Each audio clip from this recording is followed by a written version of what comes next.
In this video, we'll be discussing about inputs and outputs and how you'll be handling the console in Visual Basic. So straightforward, we'll begin with the inputs and outputs. What exactly are inputs and outputs? They are in Visual Basic in console apps very important because they enable users to interact with the program. The console inputs allow the user to provide data to the application so that it can be processed, while console outputs enable the program to show the results of the processing to the user. Inputs and outputs are essential when writing any kind of console application. So it is important to understand how to give commands, read data, and display results. Now we'll discuss about the Visual Basic Console. The Visual Basic Console is a feature of the Visual Basic programming language that allows developers to create applications that take input from the user via a text-based command line interface, in other words, a CLI, and display output in the same way. It uses simple commands to get input from the user and display output in the form of text. The console is an incredibly powerful tool for creating simple, user-friendly applications that are easy to develop and maintain. Now, the Visual Basic Console can be divided into many parts. We call them streams. Console streams are used to send data from the program to the user or from the user to the program. The console input stream is used to receive data from the user, and the console output stream is used to send the results of a computation back to the user. We also have a console error stream, which is used to report any errors that occurred during the program's execution. Together, these three streams provide a way of sending data back and forth to the user in a console application. We'll be discussing mainly about the input and output streams. The input stream in Visual Basic is a way to get input from the user. It allows developers to read data from the console using the console.readLine method, which we'll discuss, and it returns a string, string containing the input from the user. The string can then be used to process commands, display results, and perform other operations. The output stream in Visual Basic is a way to display the output in the console in the form of text. Here in the code editor, I have a variable named user input, and we have the type of string on it. We are now going to assign our console input to it so that we can store the value of the user input in this variable. So we will use the keyword console. Think of the console as a class, or in other words, an object from which you can get its basically properties. The functions which we'll be using from the console are called methods. So we want to access the input method of the console object. We can do that by writing console.readLine. Console.readLine on itself captures the input of the user, and if you're assigning it to a variable, it will store the data of the user into the variable. It is to be noted that the console.readLine always returns a string, so you'll have to parse it into an integer if you'll be using it in mathematical calculations. Next, we want to see this user input output. So to output the variable back into the console, we will again reference the console object or the class in this case, and we will take the WriteLine method.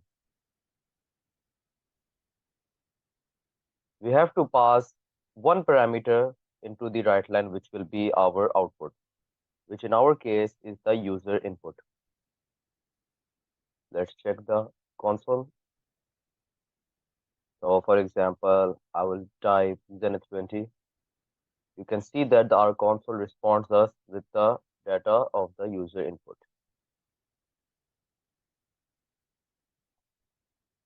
Now, console.readLine can also be confused with console.read. It is to be noted that console.read is not returning a string. It returns an integer. Console.read only returns a single char or character data type, and we have to parse it from that integer into the character in order for us to see what the character is. It is to be noted that console.read only reads a single character. No matter how long you type, it will only read the first character that you have input. Let us see what output do we get. I'm going to type new. You can see it has given us a number. Specifically, the number for this letter N and not the full other word. We can check that by parsing or converting this integer data type into the character data type. This can be done simply by accessing the convert class and having the toChar method on it. We will encapsulate our user input in this toChar method. It essentially changes our integer data type and parses it into a character data type. Let us see the output. If I type Zenith, I'm going to get the parsed letter, which is Z. You can see it has ignored the other letters because it is only representing a single character. You might have also seen that when we're outputting the data, you can see that the console is creating automatically new lines for us. But we can change that by doing console.write. Console.write will just write the data without making a new line in the console. Let's have a basic example where we're taking the user input again, which will be of type string, and we will read the whole line. So if I'm going to type in Zenith, you can see that it has outputted on a separate line over here in this case because we're using ReadLine.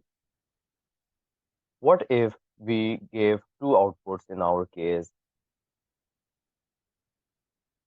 and you can give in it a string output number 2? You will see that this output and this output will appear on the same line. So we type in Zenith and it has output both of the data on the same line. It did not terminate the line or it did not create a new line for us. Therefore, it is more preferred to write console.writeLine because it creates for you automatically new line. So if we input Zenith again, you can see that it has the output Zenith on a separate line and the output number 2 on a separate line. This separate line can also be done with the VBCRLF as previously discussed, which creates a new line for you automatically. Watch what happens if I am going to use console.write, but I'm going to concatenate or join the VBCRLF, which will create a new line for us in the console. We'll give another string output number 2.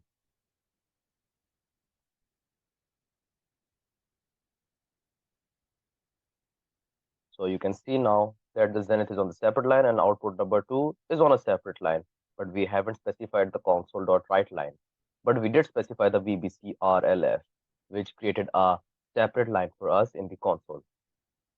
So we can say that the VBCRLF was equivalent to console.writeLine. Therefore, this marks the end of our video and I will see you in the next one.